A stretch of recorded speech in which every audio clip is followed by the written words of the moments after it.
الحمدللہ الحمدللہ رب العالمین والعاقبۃ للمتقین والصلاة والسلام علی سید الانبیاء والمرسلین وعلی آلہ واصحابہ اجمعین، اما بعد فاعوذ باللہ من الشیطان الرجیم، بسم اللہ الرحمن الرحیم۔ شہر رمضان الذی انزل فیہ القرآن، صدق اللہ العظیم۔ اللہم صلی علی سیدنا و مولانا محمد وعلی آل سیدنا و مولانا محمد وبارک وسلم علیہ۔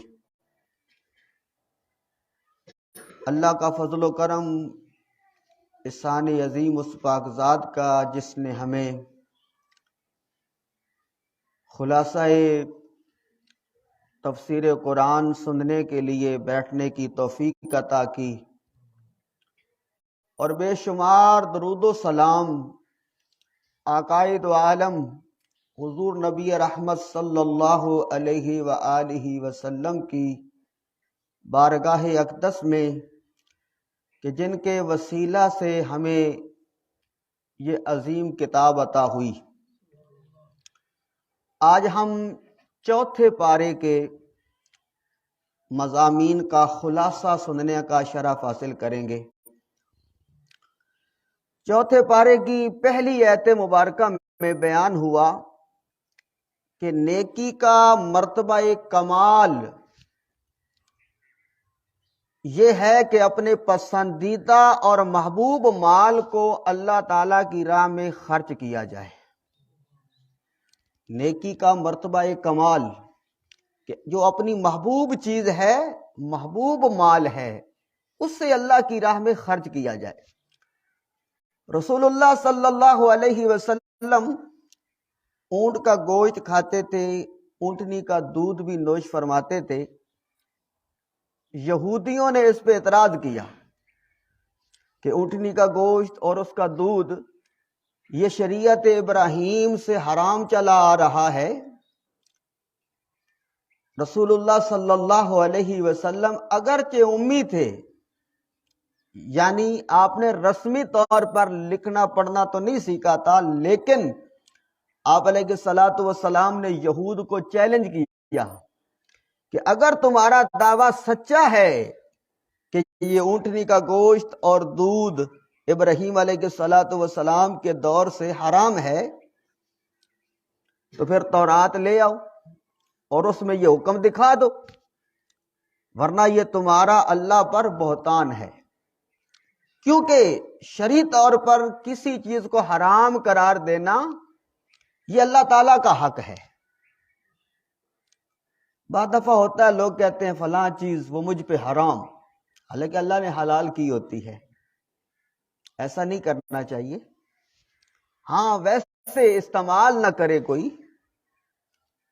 بہت سارے کھانے ہوتے ہیں بندے کے مزاج کے خلاف ہوتے ہیں، وہ نہیں کھاتا، لیکن یہ نہیں کہہ سکتا یہ مجھ پہ حرام ہے۔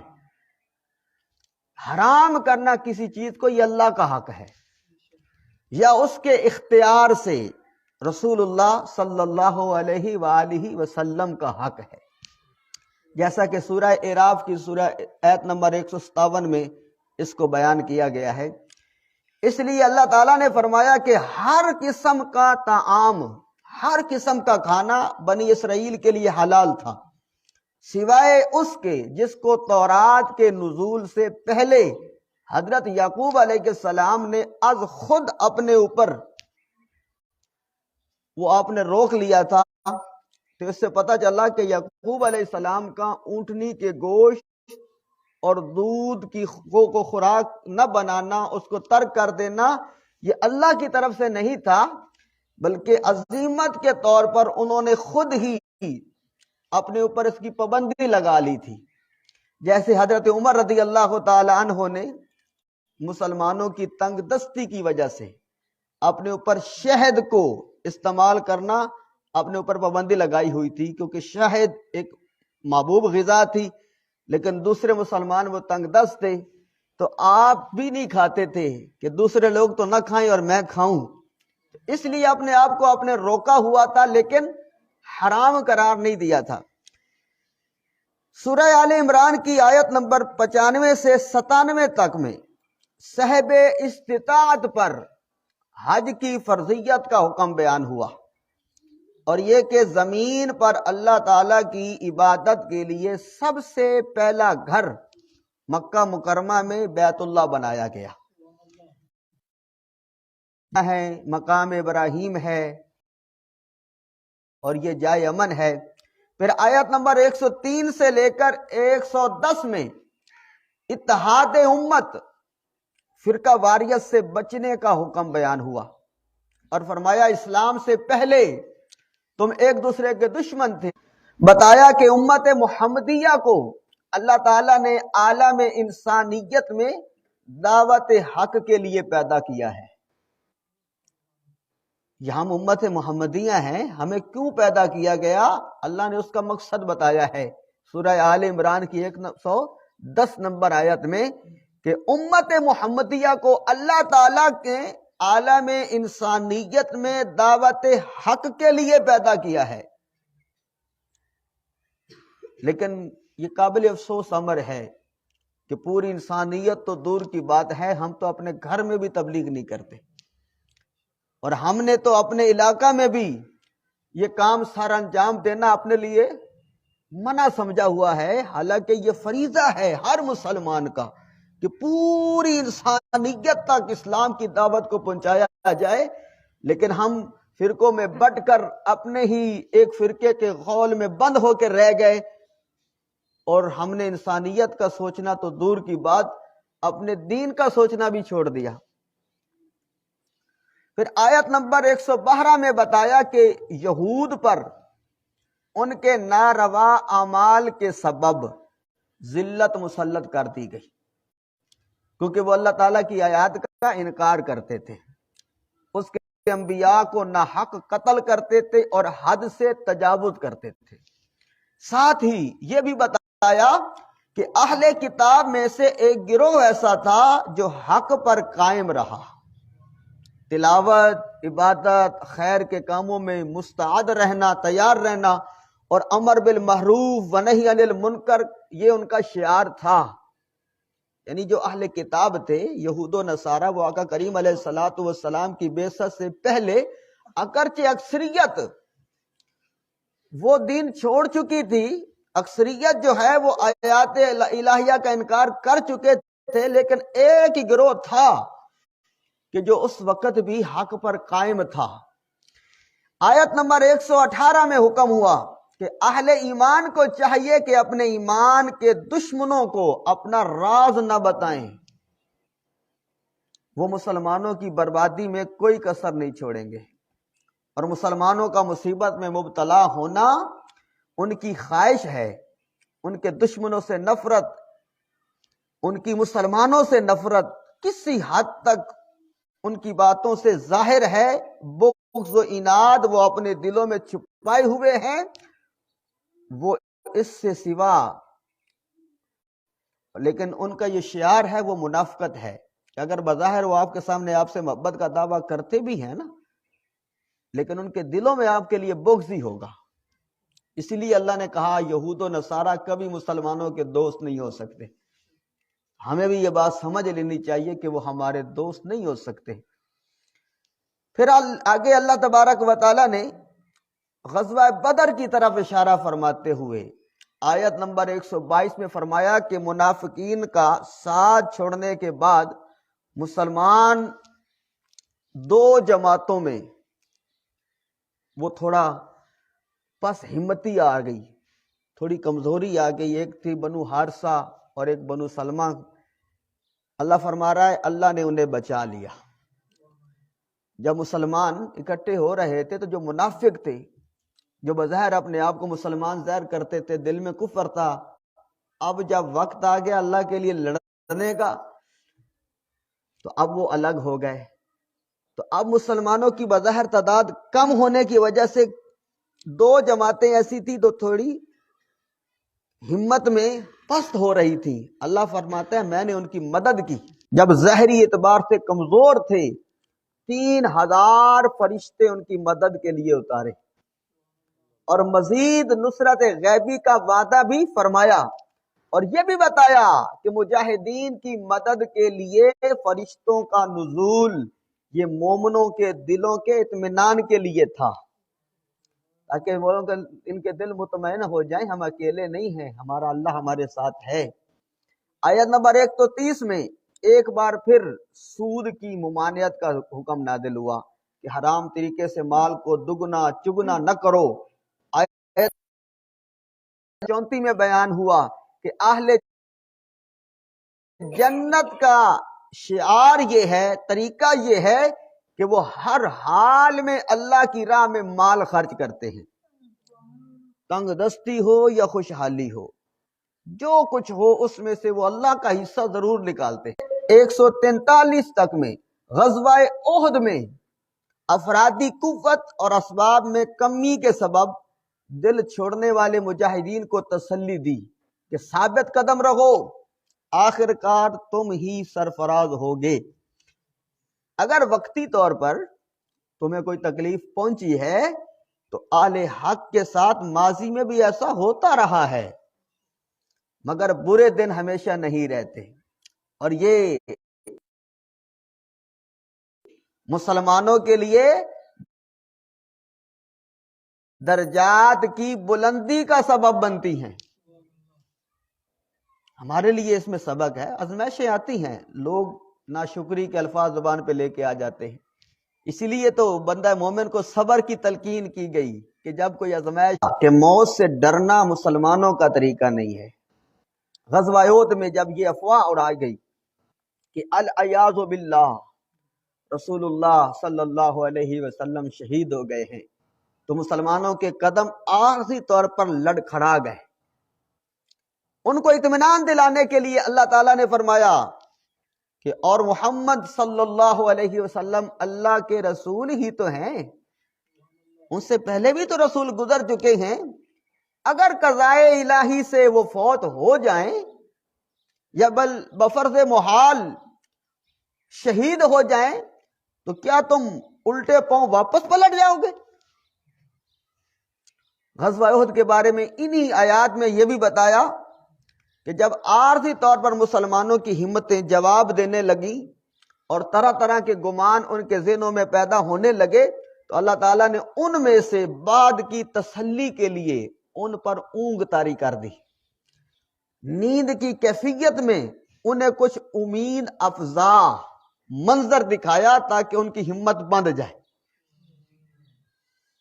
ان کے ذہنوں میں یہ بھی خیال آ رہا تھا کہ ہم مدینہ سے نکل کر احد کے میدان میں نہ آتے تو شاید ہم موت سے بچ جاتے، تو اللہ تعالیٰ نے فرمایا موت پر حق ہے، اگر تم اپنے گھروں میں بھی ہو تو جہاں جس کی موت لکھی جا چکی ہے مقدر ہے وہ خود اپنے مقتل کی طرف نکل آئے گا۔ جو مسلمان عارضی طور پر پسپا ہو گئے تھے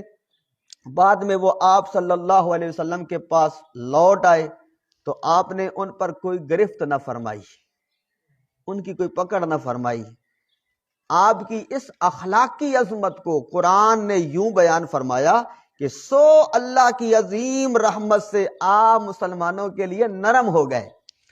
اور اگر آپ تند خو اور سخت دل ہوتے تو وہ ضرور آپ کے پاس سے بھاگ جاتے، بس آپ انہیں معاف کر دیں اور ان کے لیے استغفار کریں اور اہم امور میں ان سے مشورہ کریں۔ جب آپ کسی کام کا عزم کر لیں تو اللہ پر توکل کریں۔ یہ اس وقت اللہ کی طرف سے پیغام آیا۔ پھر آیت نمبر 164 میں اللہ تعالیٰ نے بعثت مصطفیٰ صلی اللہ علیہ وسلم کو اہل ایمان کے لیے اپنی نعمت اور احسان قرار دیا کہ میرے محبوب کا تمہارے پاس آنا یہ میرا تم پر احسان ہے، اور آپ کے فریض نبوت کو ایک بار پھر بیان فرمایا۔ منافق غزوہ احد کے مجاہدین کو بار بار ذہنی اذیت پہنچاتے ہوئے کہتے کہ اگر تم ہماری بات مان لیتے احد کے میدان میں نہ جاتے تو ان نتائج سے بچ جاتے۔ تو اللہ تبارک و تعالیٰ نے شہداء کی عظمت اور عظمت شان کو بیان کرتے ہوئے مسلمانوں کی طمانینت کے لیے ان الفاظ میں اس کو بیان فرمایا کہ جو لوگ اللہ کی راہ میں قتل کر دیے جائیں انہیں مردہ گمان بھی نہ کرو، وہ اپنے رب کے پاس زندہ ہیں، انہیں رزق دیا جاتا ہے۔ کافروں کو بتایا گیا کہ انہیں جو دنیا میں ڈھیل دی جا رہی ہے نا، یہ ان کے لیے مزید تباہ کن ہے، کیونکہ جتنی سرکشی وہ کرتے چلے جائیں گے انجام ان کا وبال انہی پر ہی ہوگا۔ آیت نمبر 180 میں ان بخیل مالداروں کو جو اللہ کا دیا ہوا مال اس کے راہ میں خرچ نہیں کرتے وعید سنائی گئی ہے۔ اللہ تبارک و تعالیٰ نے اپنے فضل سے انہیں جو مال عطا کر رکھا ہے وہ یہ گمان نہ کریں کہ یہ ان کے حق میں بہتر ہے، بلکہ یہ ان کے حق میں برا ہے، اور قیامت کے دن ان کے اسی جمع کیے ہوئے مال کو توق بنا کر ان کے گلے میں ڈال دیا جائے گا۔ جنہوں اللہ نے مال دیا نا، جنہیں اگر وہ اللہ کے راستے میں خرچ نہیں کرتے اور سمجھ رہے ہیں کہ شاید یہ ہمارے لیے بہتر ہے، تو اللہ فرماتا ہے نہیں، یہ بہتر نہیں ہے، یہ تمہارے لیے بہت نقصان ہے۔ ہو سکتا ہے دنیا میں تمہیں سزا نہ دی جائے، لیکن قیامت کے دن یہی مال توق بنا کر تمہارے گلے میں ڈال دیا جائے۔ آیت نمبر 183 میں رسول اللہ صلی اللہ علیہ وسلم یہود کے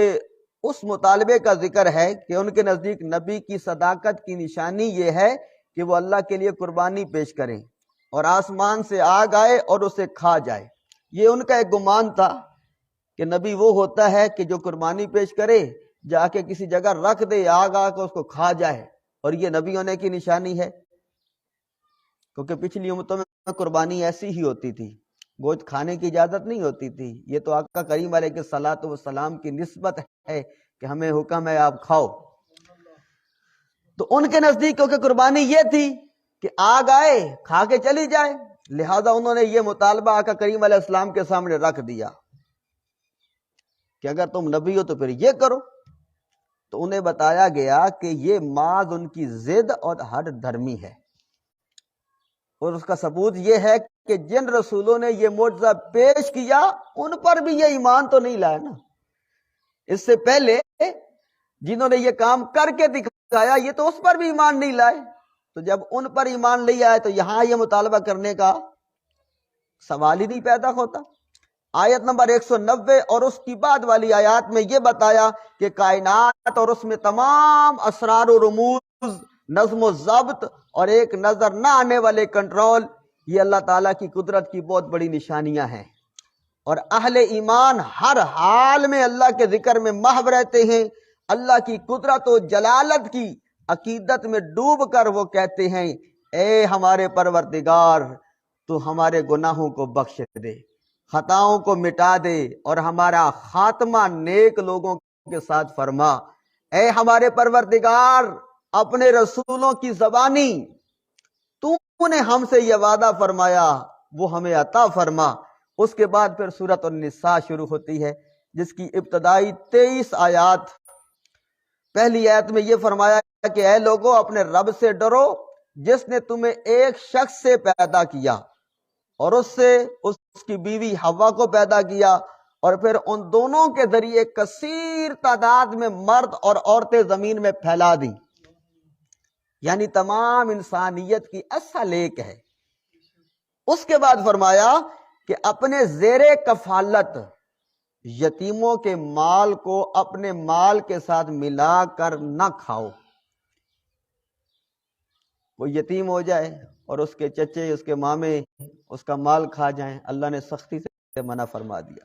یہ بہت بڑا گناہ ہے۔ اسی طرح اپنے خراب مال کو یتیم کے اچھے مال سے تبدیل نہ کر لو، اس کا اچھا مال اپنے پاس رکھ لو، اپنا خراب مال اس کو دے دو۔ فرمایا نہیں، اس کی بھی اجازت نہیں ہے۔ اگلی آیت میں یہ بتایا کہ اگر بوقت ضرورت ایک سے زیادہ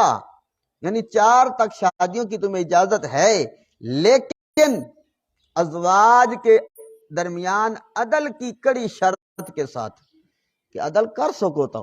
ان کی ضروریات پوری کر سکو تو پھر اجازت ہے، ہر حال میں اجازت نہیں ہے۔ زیر کفالت یتیموں کے حوالے سے فرمایا کہ اگر وہ اپنے مال کی حفاظت کا شعور نہیں رکھتے، چھوٹے ہیں، نابالغ ہیں، تو ان کے سرپرست کو چاہیے کہ ان کے مال کی حفاظت کرے، ان کی ضروریات کی کفالت کرے اور حسن سلوک کرے۔ یتیم کا مال اس وقت ان کے سپرد کر دے جب وہ بالغ اور عقل مند ہو جائے۔ اس اندیشے سے،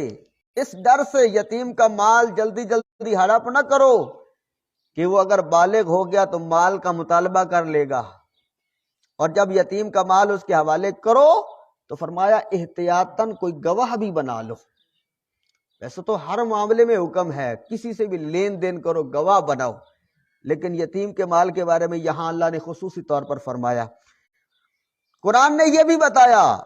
کہ یتیم کا سرپرست اگر مالدار ہے، اگر غنی ہے، تو پھر اپنی ضروریات وہ یتیم کے مال سے پوری نہ کرے، لیکن اگر خود تنگ دست ہے تو کیونکہ وہ کفالت کر رہا ہے، اس کے اوپر خرچہ کر رہا ہے، تو پھر بقدر ضرورت اپنے اوپر خرچ کر لے، اس کی اجازت ہے۔ آخر میں اللہ تبارک و تعالیٰ نے یہ فرمایا کہ مرد ہو یا عورت، شریعت میں تمام مقررہ حصے کی وراثت پانے کا حق رکھتے ہیں۔ وراثت کے مسائل بہت مفصل ہیں، تفصیل سے ہیں، وہ اگر کوئی جاننا چاہے تو کسی اور اچھی تفسیر میں پڑھ سکتے ہیں، یہاں اس کا وقت نہیں ہے۔ اسلام میں عورت کو وراثت سے محروم نہیں رکھا گیا۔ ہمارے ہاں بیٹیوں کو وراثت نہیں دیتے، یہ بہت بڑا ظلم ہے۔ خود 4 حج بھی کیے ہوں گے، بیٹیوں کا حق کھا جائیں گے، یہ ظلم ہے۔ سفارش کے طور پر قرآن مجید نے یہ بھی فرمایا کہ تقسیم وراثت کے موقع پر ایسے قرابت دار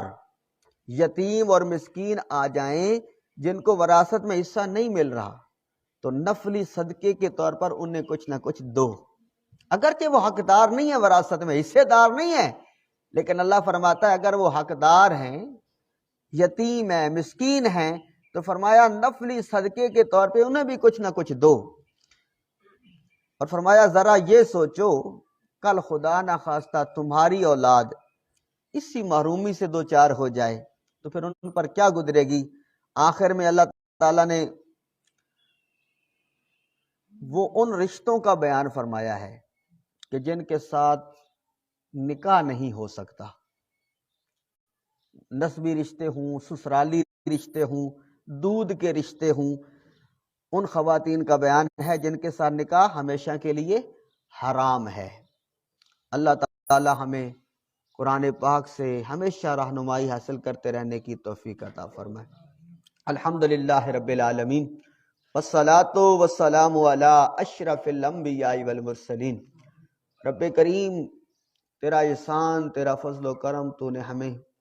قرآن پاک کے مضامین کا خلاصہ سننے کی توفیق عطا فرمائی، ہمیں اس پر عمل کی توفیق عطا فرما۔ رب کریم جو جو احکام تو نے ہم پر لاگو کیے ہیں ہمیں ان پر عمل کی توفیق عطا فرما۔ رب کریم ہمارے صغیرہ کبیرہ گناہ معاف فرما، ظاہر با شرع باطن با خدا بنا، ہمارے دلوں کی اصلاح فرما، اپنی یاد میں اپنے ذکر میں شاغل فرما۔ رب کریم ہماری نگاہوں میں حیا پیدا فرما، ہمیں نفس و شیطان کے شر سے محفوظ فرما، اعمال صالحہ کی توفیق عطا فرما۔ رب کریم ہم تیرے کمزور، تیرے عاجز بندے تیرے عذاب کو برداشت نہیں کر سکتے، تو کریم ہے کرم فرما، تو رحیم ہے رحم فرما۔ مولا رمضان المبارک کے ان رحمتوں بھرے لمحات میں تو اپنے بے شمار بندوں کو بخشش کے پروانے عطا فرمائے گا۔ مولا ہمیں بھی بخشش کا پروانہ عطا فرما، ہمیں رمضان المبارک کا ادب و احترام کرنے کی توفیق عطا فرما، روزے رکھنے، تراویح ادا کرنے کی توفیق عطا فرما۔ اللہم ربنا تقبل منا انکا انت السمیع العلیم وتب علینا انکا انت التواب الرحیم۔ وصلی اللہ تعالی علی خیر خلقہ محمد.